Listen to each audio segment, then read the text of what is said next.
अस्सलाम वालेकुम everyone, my name is Hammad. Welcome to next video. जैसे कि हमारी नेक्स्ट ईयर्स की सीरीज़ चल रही है, तो ये नेक्स्ट वीडियो जिसके अंदर हम आज डायनेमिक राउटिंग कवर करेंगे। लास्ट वीडियो के अंदर हमने देखा था कि कंडीशनल लेआउट्स क्या होते हैं, ठीक है। और उससे पहले हमने देखा था कि आप layout dot T S x और कॉमन लेआउट्स क्या होते हैं, ठीक है। ये चीज़ें मैंने डिटेल से करवाई और पिछली वीडियोज़ के अंदर मैं आपको इसका introduction, components, routing, nested routing, ठीक है, और लेआउट्स फाइल के बारे में बता चुका हूँ, ठीक है। तो राउटिंग हम लोग कर चुके हैं, ठीक है। राउटिंग क्या होती है, नेस्टेड राउटिंग क्या होती है। तो आज की इस वीडियो में हम देखेंगे डायनामिक राउटिंग क्या होती है। अगर आपको राउटिंग नहीं पता राउटिंग होती क्या है, तो आप ये दो वीडियोस देख सकते हो जिसके अंदर मैंने राउटिंग बताई, राउटिंग होती क्या, ठीक है, किस तरह आप राउट्स क्रिएट कर सकते हो। उसके बाद अगली वीडियो मैंने बताया कि नेस्टेड राउटिंग क्या होती है, किस तरह आप नेस्टेड राउट क्रिएट कर सकते हो। आज की इस वीडियो के अंदर हम डायनामिक राउटिंग कवर करेंगे कि डायनामिक राउट्स होते क्या हैं, ठीक है, और नेक्स्ट ईयर के अंदर हम डायनामिक राउटिंग करते क्यों हैं, ठीक है, और डायनेमिक राउट्स के क्या फ़ायदे हैं। तो सबसे पहले मैं आपको यहाँ पे दराज की वेबसाइट है वहाँ पर लेकर आता हूँ, ठीक है। कुछ चीज़ें मैं आपको दिखाता हूँ। जैसे कि मैं यहाँ दराज की वेबसाइट पर हूँ, ठीक है। तो यहाँ पर आपको कुछ प्रोडक्ट नज़र आ रही होंगी, ठीक है। जैसे कि यहाँ पर ये प्रोडक्ट है, ठीक है। तो लिखा हुआ है दराज dot P K slash product. अब ये तो आपको पता है कि स्लैश कब लगता है, जब नया पेज बनता है, ठीक है, नया राउट बनता है, स्लैश लग के उसके अगले राउट का नाम आता है, अगले पेज का नाम आता है। तो आपको ये तो पता होगा स्लैश लगे प्रोडक्ट यानी कि प्रोडक्ट का पेज होगा, उसके बाद स्लैश। अब ये इतना बड़ा लिंक है, ठीक है। अब आपने गौर करना है, जैसे ही मैं कोई और प्रोडक्ट सर्च करूंगा, ठीक है, ये लिंक चेंज हो रहा है, ठीक है, वो प्रोडक्ट सेम का सेम रह रहा है, ठीक है। फिर इस पर करूंगा, अब ये चेंज हो रहा है। हर प्रोडक्ट के लिए अलग अलग चीज़ आ रही है यहाँ पे, ठीक है। तो क्या अब हर प्रोडक्ट का अलग पेज बना हुआ है, क्या ऐसा पॉसिबल है कि दराज के ऊपर हर प्रोडक्ट का अलग पेज है, ठीक है। इसी तरह अगर फेसबुक पे देखा जाए, अब फेसबुक आप सबने यूज़ किया हुआ, आपको पता है फेसबुक पे बहुत ज़्यादा यूज़र्स हैं और बहुत ज़्यादा यूज़र्स की आईडीज़ मौजूद हैं, ठीक है, ग्रुप्स मौजूद है, सब कुछ मौजूद है। क्या अब फेसबुक ने हर आईडी का क्या अलग पेज बनाया हुआ है, ठीक है, हर यूज़र का अलग पेज बनाया है, क्या ये पॉसिबल है? नहीं। फेसबुक ने हर आईडी का अलग पेज नहीं बनाया, उसने क्या किया, एक डायनामिक राउट क्रिएट किया। कैसे? जैसे कि यहाँ facebook.com लिखा है, अगर मैं यहाँ पे एक आईडी सर्च करता हूँ, ठीक है, इस आईडी पे मैं आया, तो यहाँ पे क्या हो, फेसबुक स्लैश ये आईडी आ गई, ठीक है। इसी तरह मैं कोई और आईडी पे क्लिक करता हूँ, ठीक है, किसी और आईडी पे मैं क्लिक करूँ, तो अब देखो यहाँ पे क्या हुआ, अब ये स्लैश ये आईडी आ गई। क्या अब फेसबुक ने इन सब आईडीज के अलग अलग पेज क्रिएट किए? नहीं, अलग अलग पेज क्रिएट नहीं किए, जस्ट एक डायनामिक राउट बनाया, ठीक है। अब उस डायनामिक राउट के थ्रू हर पेज खुद ब खुद क्रिएट हो रहा है, ठीक है। अब वो किस तरह क्रिएट हो रहा है, वो आज की वीडियो में हम देखेंगे, ये चीज़ें किस तरह हो रही है, ठीक है। अब देखो यहाँ दराज के जो प्रोडक्ट्स की थी ना पेजेस, इसमें ये था कि हर प्रोडक्ट में खोल रहा हूँ तो स्लैश के बाद चीज़ें चेंज हो रही हैं। तो आपको पता है चीज़ें वब चेंज होती है जब नेक्स्ट पेज क्रिएट होता है, ठीक है, नेक्स्ट पेज की ऊपर डिटेल लिखी हुई आती है। तो अब हम यहाँ से एक चीज़ हमारे दिमाग में आई कि अब पेज चेंज हो रहा है तो क्या हर पेज क्रिएट हुआ होगा? नहीं, हर पेज क्रिएट नहीं हुआ। अब ये कॉन्सेप्ट होता है ई कॉमर्स की वेबसाइट में, या कुछ ऐसी वेबसाइट होती है जहाँ पे बहुत ज़्यादा डेटा होता है, ठीक है। जैसे कि अगर किसी कंपनी की बात की जाए, कंपनी में 1000 एम्प्लॉयज़ हैं, ठीक है। अब 1000 एम्प्लॉयज़ के अलग अलग पेजेस बनेंगे डिटेल के? नहीं। अब ई कॉमर्स की वेबसाइट में प्रोडक्ट्स होती हैं, क्या अब हर प्रोडक्ट का अलग पेज बनेगा? नहीं, ठीक है। अब फेसबुक है, फेसबुक में मल्टीपल आईडीज़ हैं, क्या अब हर आईडी का अलग पेज बनेगा? नहीं। अब उसके लिए क्या होता है, डायनामिक राउटिंग यूज़ की जाती है। अब वो किस तरह यूज़ की जाती है वो आज की इस वीडियो में देखेंगे, ठीक है। आ जाते हैं वी एस कोड में। अच्छा, वी एस कोड में हम आ गए, ठीक है। ये हमारे पास अबाउट का पेज बना है और अबाउट के पेज के अंदर मैंने क्या किया है, एक एम्प्लॉय का पेज बनाया है, ठीक है, एक राउट बना है और इसके अंदर एक नेस्टेड राउट बना है, ठीक है। अगर आपको राउटिंग नहीं आती तो आप पिछली वीडियोस को देख सकते हो जिसके अंदर राउटिंग और नेस्टेड राउट्स मैंने आपको बताया क्या होते हैं, ठीक है। तो एक राउट बना, एक अबाउट का पेज मैंने बनाया, उसके अंदर एक मैंने एम्प्लॉय का पेज बनाया। अब मुझे पता था कि अबाउट के अंदर मुझे एम्प्लॉय की डिटेल देनी है, तो मैंने एम्प्लॉय का पेज बना दिया। अब ये जब पेज यहाँ पे page dot T S x में ओपन करूँगा तो यहाँ पे एम्प्लॉय की डिटेल होगी। अब फर्ज कर लेते हैं कि मुझे 10 एम्प्लॉय का डेटा या 100 एम्प्लॉय का डेटा यहाँ पर शो करवाना है, ठीक है। और मैं चाहता हूँ जब भी मैं किसी एम्प्लॉय के डेटा पे क्लिक करूँ या नाम पे क्लिक करूँ तो अलग एम्प्लॉय का पेज खुले और उसकी डिटेल मुझे शो, ठीक है। किस तरह शो? जैसे कि यहाँ पर मैं आया, ठीक है, ये एम्प्लॉय का पेज खुला हुआ है, सही है, एम्प्लॉय का पेज खुला है। अब आपको पता है नेक्स्ट पेज ओपन करने के लिए आप क्या करते हो, स्लैश लगाते हो, ठीक है। मैं यहाँ लिखूंगा अहमद, ठीक है, यानी कि मैं इस एम्प्लॉय का नाम अहमद है, यानी इस एम्प्लॉय का नाम अहमद है, ठीक है। और मैं इसकी डिटेल सर्च करना चाहता हूँ तो मैंने यहाँ पे लिखा अहमद। तो यहाँ पे क्या आ गया, एरर 404 का एरर आ गया, ठीक है। इसने कहा ये पेज है ही नहीं क्योंकि हमने ये पेज क्रिएट ही नहीं किया। तो अब मैं क्या कर सकता हूँ कि मुझे 100 एम्प्लॉयज़ का डेटा शो कराना है, क्या मैं 100 एम्प्लॉय के पेजेस बनाऊंगा, ठीक है, या मैं ये चीज़ें यूज़ करूंगा जैसे कि यहाँ पे फेसबुक के अंदर यहाँ पे ये चीज़ें चेंज हो रही हैं, ठीक है, खुद ब खुद। यहाँ पे जैसे कि प्रोडक्ट्स में आता हूँ दराज में, ये चीज़ें खुद ब खुद चेंज हो रही हैं, ठीक है, इन्होंने जिस तरह किया वैसे करूँ। तो अब मुझे 100 एम्प्लॉयज़ का डेटा शो कराना है, तो अब तो मैं अब क्या हर एम्प्लॉय का पेज अलग से बनाऊंगा? नहीं, उसके लिए हम क्या करेंगे, डायनेमिक राउटिंग करेंगे। डायनेमिक राउटिंग किस तरह होती है, जैसे कि ये एम्प्लॉय का है, ठीक है, एम्प्लॉय मैं चाहता हूँ यहाँ पे, पहले हम लोग क्या करते हैं, एक लिंक क्रिएट कर लेते हैं, ठीक है। अब मैं चाहता हूँ, अच्छा ये एम्प्लॉय का क्या है, फोल्डर बना है, ठीक है, नेस्टेड राउट बना है, ठीक है, जिसके ऊपर ये एम्प्लॉय का डेटा शो हो रहा है। मैं चाहता हूँ इस पेज से जब भी मैं अगला पेज सर्च करूँ, किसी भी एम्प्लॉय का पेज सर्च करूँ तो वो ओपन हो जाए, ठीक है। तो उसके लिए मुझे क्या करना पड़ेगा, डायनेमिक राउटिंग यूज़ करनी पड़ेगी, एक डायनेमिक राउट क्रिएट करना पड़ेगा। किस तरह, अब मैं डायनेमिक राउट कहाँ क्रिएट करना चाहता हूँ, एम्प्लॉय के पेज के बाद, ठीक है। तो मैं एम्प्लॉय के पेज पे क्लिक करूंगा और मैं ऊपर फोल्डर बनाऊंगा, ठीक है। अब आपको पता है राउट बनाने के लिए आप क्या करते हो, एक फ़ोल्डर बनाते हो, यानी कि पेज बनाने के लिए आप एक फ़ोल्डर बनाते हो। लेकिन जब आपको डायनामिक राउट क्रिएट करना है, ठीक है, वो राउट क्रिएट करना है जिसके अंदर मल्टीपल पेजेस बनते रहें, तो उसके लिए आप क्या करोगे, स्क्वायर ब्रैकेट्स का यूज़ करोगे। तो मैं इसके अंदर लिख लेता हूँ, आईडीज़ लिख लेता हूँ, ठीक है, और मैं इसको स्क्वायर ब्रैकेट्स को बंद कर देता हूँ, ठीक है। अब आपको पता है स्क्वायर ब्रैकेट्स क्या होती हैं, एरे होता है, ठीक है, एक तरह का। एरे में मल्टीपल चीज़ें आती हैं, तो इसके अंदर क्या हम मल्टीपल पेजेस रखना चाहते हैं, जिसके लिए हमने इसको क्या किया, इसको हमने स्क्वायर ब्रैकेट्स में रखा। एरे के अंदर मल्टीपल चीज़ें आती हैं, ठीक है, तो इसके अंदर डायनेमिक राउट के अंदर मल्टीपल पेजेस आते हैं, ठीक है, इसीलिए हमने इसको किस में रखा, स्क्वायर ब्रैकेट्स में रखा। तो मैंने इसको क्रिएट किया, इसके अंदर भी वही क्या, इसके अंदर भी वैसे ही पेज डॉट टी की फाइल बनेगी, ठीक है। अब ये बन गई। अब मैं यहाँ क्या करूँगा, ये जो एम्प्लॉय का डेटा है, ठीक है, एम्प्लॉय के पेज डॉट टी में जो चीज़ है, इसी को मैं करूँगा कॉपी। अच्छा, अब मैं क्या करूँगा, जो एम्प्लॉय के पेज डॉट टी में चीज़ें हैं, इसी को कॉपी करूँगा और यहाँ पे इस आईडी के पेज डॉट टी में पेस्ट कर दूंगा, ठीक है, ताकि वहाँ पे कुछ ना कुछ शो हो।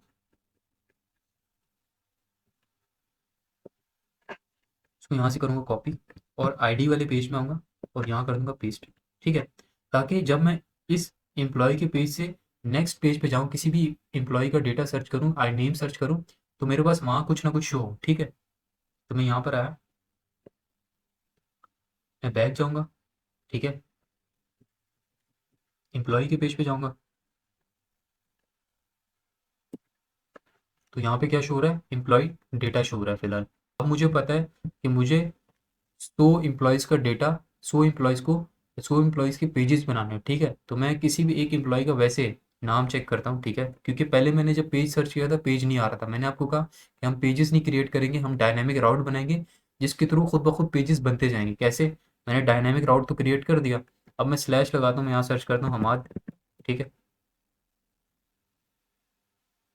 तो अब क्या हो रहा है, ये एम्प्लॉय डेटा वैसे के वैसा शो हो रहा है, जबकि जब मैंने डायनेमिक राउट नहीं क्रिएट किया था तो मुझे क्या दे रहा था, 404 का एरर दे रहा था।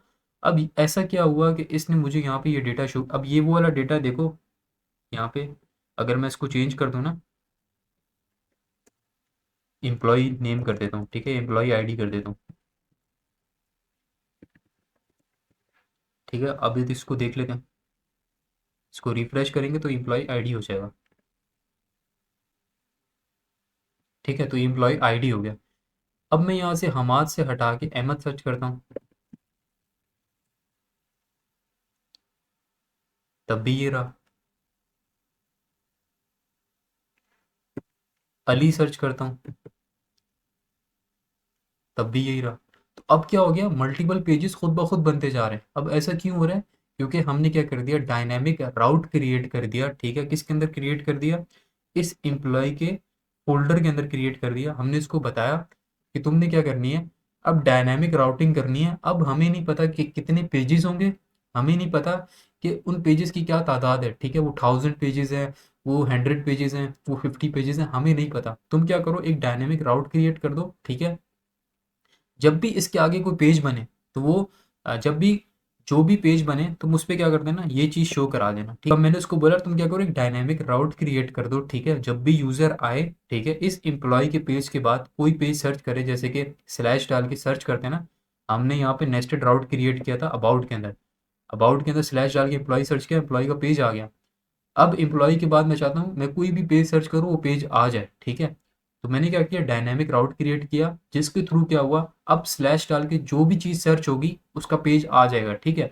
लेकिन उस पेज पे कोई चीज़ शो भी तो करानी है। तो उस page dot T S x पे मैंने क्या किया, ये जो एम्प्लॉय के अंदर आईडी थी, उस page dot T S x पे मैंने ये चीज़ें लिख दी, ठीक है। अब आप बोलोगे इस चीज, अब इसके ऊपर कोई ना कोई कंटेंट भी तो शेयर होगा। तो देखो, अगर यहाँ पे मुझे कोई ना कोई कंटेंट शेयर करना है, ठीक है, जैसे कि जो भी यूज़र आए, ठीक है, वो उसका नाम जैसे कि हमाद है, अली है, मैं चाहता हूँ उसका मुझे नाम शो कराना है। तो मैं क्या करूँगा, जैसे कि एम्प्लॉय नेम है, ठीक है, एम्प्लॉय नेम, मैं चाहता हूँ उसका नाम सर्च हो, नाम लिखा हुआ है, ठीक है। अब ये किस तरह पॉसिबल है, ये पॉसिबल हम करेंगे एक हुक के थ्रू, ठीक। अच्छा, पैरम्स के थ्रू आप कैसे कर सकते हो, तो आप लिखोगे पैरम्स, ठीक है, यूज़ पैरम्स यूज़ करोगे, ठीक है, और इसके अंदर आप ये यूज़ करोगे, ठीक है। अब यूज़ पैरम से आप यूज़ कर लिया, ठीक है। अब यूज़ पैरम को आप कहाँ यूज़ करोगे, कॉपी किया, ठीक है, इसके अंदर आप आओगे, ठीक है, डेटा, एक डेटा का वेरिएबल आप बना लोगे कॉन्स्ट, डेटा करोगे, ठीक है, is equals to use params, सही है। अब ये क्या करेगा, मुझे बताएगा यूज़ पैरम्स कि आपका जो ऊपर यू आर एल है, ठीक है, यानी कि जो पेज वो सर्च कर रहा है उसका नाम क्या है, ठीक है। अब क्या करना है, मैंने कंसोल डॉट लॉग करना है और इसको एक दफ़ा चेक करना है कि ये मुझे देता भी है या नहीं देता। अब क्या, ये एक हुक है, ठीक है। अब हुक आपको मैंने बताया कि जब भी आप हुक का यूज़ करोगे तो आप अपने कंपोनेंट को क्या बनाओगे, यूज़ क्लाइंट बनाओगे, ठीक है। तो मैं इसको कर लेता हूँ यूज़ क्लाइंट। अब आते हैं, इसको रिफ्रेश करेंगे,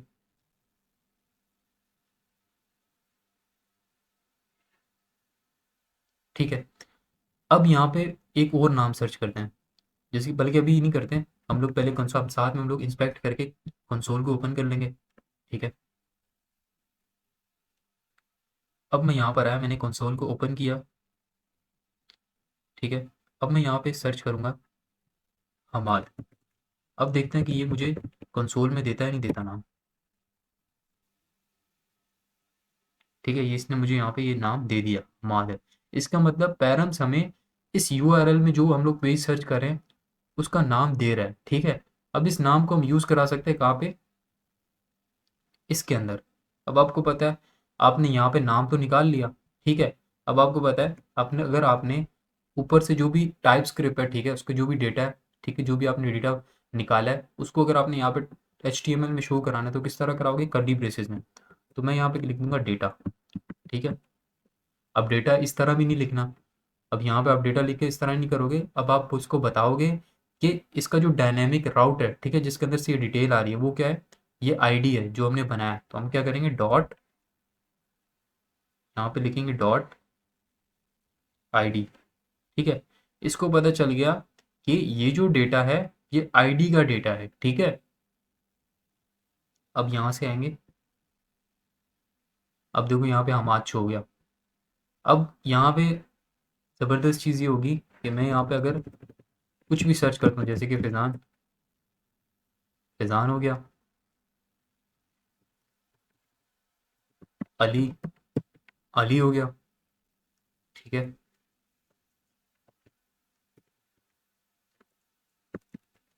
अहमद, अहमद हो गया, ठीक है। अब ये क्या हो गया, ये राउट्स क्रिएट हो गए, डायनेमिक राउट्स। अब मुझे जितने भी पेजेस क्रिएट करने हैं मैं कर सकता हूँ। अब आप बोलोगे अब ये तो सिर्फ ये अहमद शो हो रहा है, ये चीज़ें शो हो रही है, देखो अब ये जो प्रोडक्ट्स है ना ये सारा बैकएंड से डेटा आ रहा है, ठीक है। अब ये जो चीज़ें ना ये सारी बैकएंड से डेटा आ रहा है। अब यहाँ पे क्या हो रहा है, आपने एक स्ट्रक्चर डिफाइन कर दिया, आपने स्ट्रक्चर डिफाइन कर देना कि ऊपर एक बैकग्राउंड इमेज होगी, ठीक है, यहाँ पे साइड पे ये बार होगा, साइड पे ये बार होगा, लेकिन जो इसके अंदर की डिटेल होगी, जो तस्वीरें होगी, ये बैकएंड से आ रही होगी, फैच होके, ठीक है। अब ये सारा डेटा बैकएंड से आ रहा होगा। तो ये क्या होगा, हर पेज पे आप यहाँ पे इस तरह से डायनेमिक राउट के अंदर डिज़ाइन कर दोगे कि पहले ये दिखाना, फिर ये दिखाना, फिर ये दिखाना, जो डेटा होगा, ठीक है। अब वो डेटा हम आगे जाके एडवांस वीडियोस में देखेंगे, जिस तरह डेटा आप बैकएंड से लेते हो तो वो डेटा खुद ब खुद इन पेजेस पे आ रहा होगा, ठीक है। अब मल्टीपल जो आईडीज़ होंगी जो उनका डेटा होगा, जैसे कि अब यहाँ पे मैंने सर्च किया हमाद, ठीक है। अब उसकी जो आईडी बनी हुई होगी तो उसका जो डेटा खुद ब खुद, जैसे यहाँ पे ये अहमद आया ना, इसी तरह वो डेटा भी आ जाएगा, ठीक है। तो इस तरह हम लोग मल्टीपल पेजेस का डेटा इन पेजेस पे आ रहा होता है। हर पेज नहीं बनता, जैसे कि फेसबुक पे हर पेज नहीं बना, इन्होंने डायनेमिक राउट क्रिएट किया, ये स्ट्रक्चर डिफाइन किया। अब ये जो डेटा ये बैकएंड से आ रहा है, ठीक है। इसी तरह जो प्रोडक्ट्स हैं, ई कॉमर्स की प्रोडक्ट्स होती हैं, इन्होंने डिफाइन किया कि इस तरह ये प्रोडक्ट शो होगी, साइड पे इसकी डिटेल्स शो होंगी, ठीक है। इस तरह ये प्रोडक्ट नजर आएगी, ठीक है। नीचे इस तरह ये दो बटन शो होंगे, ठीक है। ये स्ट्रक्चर डिफाइन कर दिया, ठीक है। अब सारा का सारा, अब जो भी मैं खोलूंगा ना, अब ये नहीं कि इस पेज के लिए अलग स्ट्रक्चर डिफाइन हुआ है, ठीक है, और इस पेज के लिए अलग है, तो इस पेज के लिए भी वही स्ट्रक्चर डिफाइन हुआ जो उस पेज के लिए हुआ है, ठीक है। देखो उसी उसी तरह चीजें सारी आ रही हैं, ठीक है। हाँ, अलग ये चीजें अलग होती तो तब आप कह दे, अब सब हर चीज सेम है, ठीक है। अच्छा, अब यहाँ तक बात आ गई, ठीक है। अच्छा, अब एक चीज़ मैं आपको यहाँ पे क्लियर कर दूँ, ठीक है। अब यहाँ पे जो देखो आई डेटा डॉट आई डी लिखा है ना, ये आई डी इस वजह से लिखा है कि हम लोग कहाँ से डेटा लेना चाहते हैं, इस आईडी के यूआरएल से लेना चाहते हैं। अब आईडी की यूआरएल से क्यों, कि यूज पैरम्स होता है ना, ये आपके पास हुक होता है, ये क्या करता है, आपको डिटेल निकाल के देता है कहाँ से, आपके यूआरएल से, ठीक है। अगर हम इसके बारे में थोड़ा सा पढ़ें, ठीक है, यहाँ पर आएंगे, ठीक है। Use params a client component. अब जब आप हुक यूज करते हो ना, hook is a client component hook. अब हुक जब आप यूज करते हो, ठीक है, आपको मैंने क्लाइंट साइड कंपोनेंट बताया, जब आप हुक का इस्तेमाल करते हो तो आपको अपने कंपोनेंट को क्लाइंट साइड कंपोनेंट बनाना पड़ता है, जिसकी वजह से हमने उसको क्लाइंट साइड कंपोनेंट बनाया, ठीक है। Hook that let's you read a route dynamic param field in the current URL. अब जो डायनामिक जो राउट आपने क्रिएट किया, उसके आगे जो भी उसके अंदर चीज लिखी होगी उसके यूआरएल में, ये यूज पैरम क्या करेगा, उसको रीड करेगा, ठीक है। उसको रीड करने के बाद उसको पता चल गया उसके अंदर क्या चीज लिखी है, तो अब वो चीज किस में आ गई, इस यूज पैरम में आ गई। तो मैंने इस यूज पैरम का इस्तेमाल किया और इसको किसके अंदर स्टोर करवा दिया, इस डेटा के वेरिएबल के अंदर मैंने उसको स्टोर करवा दिया। किसको पता चल गई, इस यूज पैरम को पता चल गई। अब वो चीज किस में स्टोर होगी, इस यूज पैरम में स्टोर होगी, तो मैंने उसको इस यूज पैरम को किस में स्टोर करवा दिया, इस डेटा के वेरिएबल के अंदर। और मैंने मुझे अब क्या करना था, जो भी मैं पेज सर्च करूं, ठीक है, कोई भी डायनामिक राउट सर्च हुआ, पेज सर्च हुआ, जैसे कि अहमद अली के नेम का, मैं चाहता था कि जब वो पेज सर्च हो, ठीक है, जिस नाम से भी सर्च हो, ठीक है, वो नाम क्या हो जाए, नीचे आ जाए। अब वो नाम किसके अंदर सेव है, इस यूज पैरम के अंदर, और ये मैंने किसके अंदर सेव करा दिया, एक वेरिएबल के अंदर। मैंने वो वेरिएबल लिखा डॉट। अब ये आईडी मैंने इसको इस वजह से बताई है कि डायनामिक राउट हमारे पास क्या है, ये आईडी है, तो ठीक है, एम्प्लॉय के बाद ये आईडी ही सर्च होनी है ना, आईडी का डायनामिक राउट सर्च होना है, तो इसको मैंने डॉट करके आईडी बता दिया। अब ये क्या करेगा, यूज पैरम एम्प्लॉय के बाद जो डायनामिक राउट आईडी है ना, इसके अंदर जो भी चीज़ सर्च होगी, यूआरएल में जो भी चीज़ आएगी, ये उसको क्या करेगा, यहाँ पर ले आएगा, ठीक है। तो इस तरह मैंने यहाँ पे क्या किया, इसको यहाँ पे शो करवा दिया। अब यहाँ बात आती है, मैंने आपको बताया था कि दराज पे अब प्रोडक्ट्स क्या होती है, अब आप मल्टीपल प्रोडक्ट्स के क्या अलग अलग पेजेस नहीं बनाते, ठीक है, एक डायनामिक राउट बनाते हो जिसके ऊपर ही मल्टीपल प्रोडक्ट्स आ जाती हैं। अब आप बोलोगे यहाँ पे तो डिफरेंट प्रोडक्ट्स आ रही हैं, ठीक है, तो देखो ये डेटा फेच हो रहा है, ठीक है, पीछे से बैकएंड से डेटा आ रहा है, ठीक है, लेकिन क्या आप स्ट्रक्चर इसमें डिफाइन है, हर प्रोडक्ट के लिए क्या है, सेम स्ट्रक्चर है। कैसे कि यहाँ पे ये प्रोडक्ट शो होगी, ठीक है, नीचे इसकी कोई सब कैटेगरी है चाहिए वो शो होगी, ये बाय नाउ, ये ऐड टू कार्ट, ये सब चीज़ें भी सेम होगी। अब ये सब मैंने चीज़ें डिफाइन कर दी, ठीक है। इस तरह हर प्रोडक्ट का डेटा शो होगा, सही है। अब मैं यहाँ पे कोई और प्रोडक्ट सर्च करता हूँ, इसके लिए भी वही सेम स्ट्रक्चर है, जस्ट क्या है, ये नेम चेंज हो रहे हैं, ये चेंज हो रहा है, ये चेंज हो रहा है। अब ये पता आपको डेटा बैकएंड से आ रहा है, ठीक है, जस्ट क्या मैंने स्ट्रक्चर डिफाइन कर दिया, ठीक है। अब आप मुझे बताओ, ये दराज पे ये जो हेडर है, अगर मैं डायनेमिक राउट के अंदर हेडर को लिख दूं, जैसे कि मैं यहाँ पे लिख दूंगा अभी, ये मेरा हेडर है, ठीक है, header dot T S x मेरा कंपोनेंट है। अगर मैं यहाँ पर आऊँ, ठीक है, इसके ऊपर इस डिव के ऊपर मुझे हेडर शो कराना है, तो मैं लिख दूं, क्या हेडर मेरा शो होगा, तो मैं यहाँ पर आऊँगा हेडर,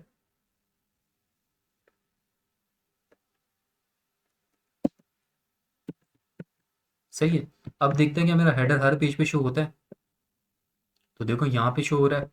मैं सर्च करता हूँ हमाद, यहाँ पे भी शो हो रहा है। इस तरह चीज़ें चलती हैं। देखो अब ये डेटा मैंने क्या कहाँ से निकाला, यूज पैरम से निकाला, यानी कि पैरम से मैंने डेटा निकाल लिया हुक से। इसी तरह आगे आप मजीद जब एडवांस जाओगे ना, तो ये जो तस्वीरें निकल रही है ना, ये जो सारी चीज़ें आ रही हैं, ये भी आप निकालना सीखोगे किस तरह आ रहा है, ठीक है, ये सब डेटा।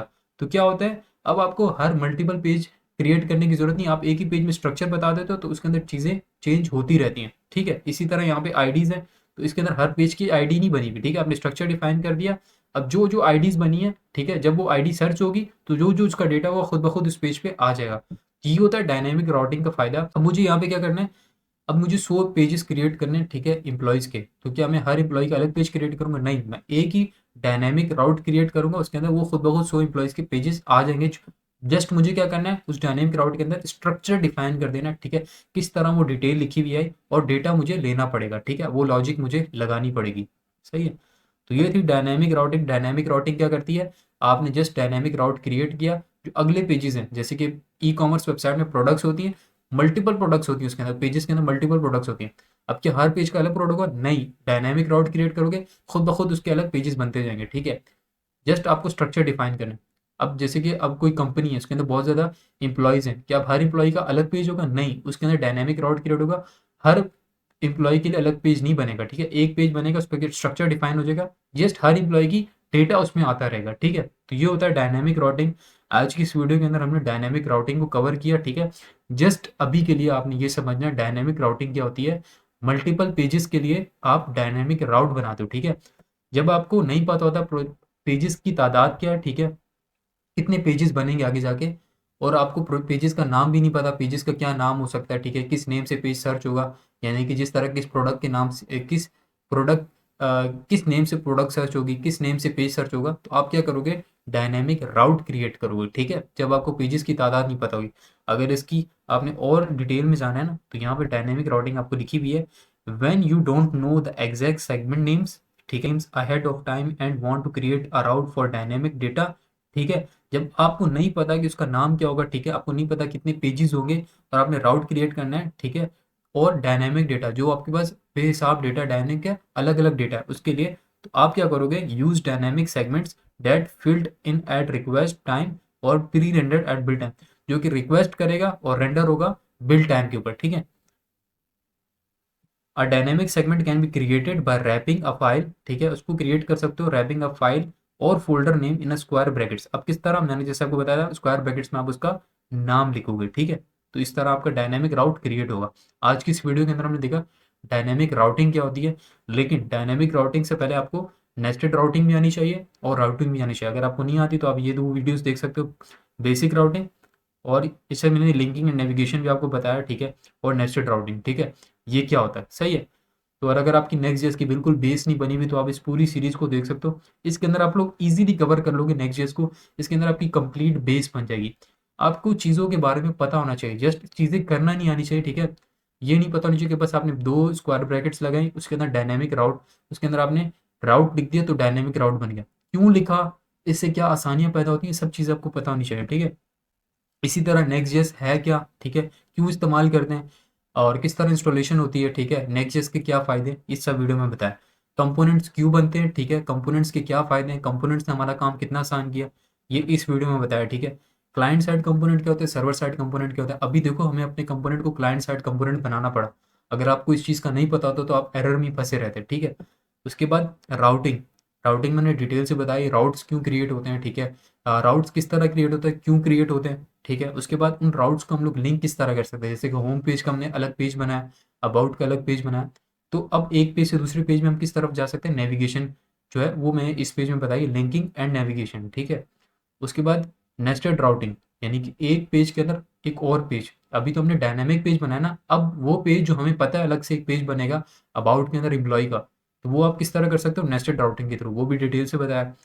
लेआउट फाइल जो कि सबसे इंपॉर्टेंट है, ठीक है, इसके कॉन्सेप्ट आपके क्लियर होनी चाहिए, क्योंकि इसके अगर आपके कॉन्सेप्ट क्लियर है ना तो आपका काम बहुत आसान हो जाएगा। अब इसके अंदर भी दो चीज़ें आती हैं, कॉमन लेआउट्स और कंडीशनल लेआउट्स, वो भी मैंने इन दो वीडियोस के अंदर डिटेल से बताया, ठीक है। तो आज की वीडियो में इतना ही, नेक्स्ट वीडियो में मजीद एक नए टॉपिक को कवर करेंगे नेक्स्ट के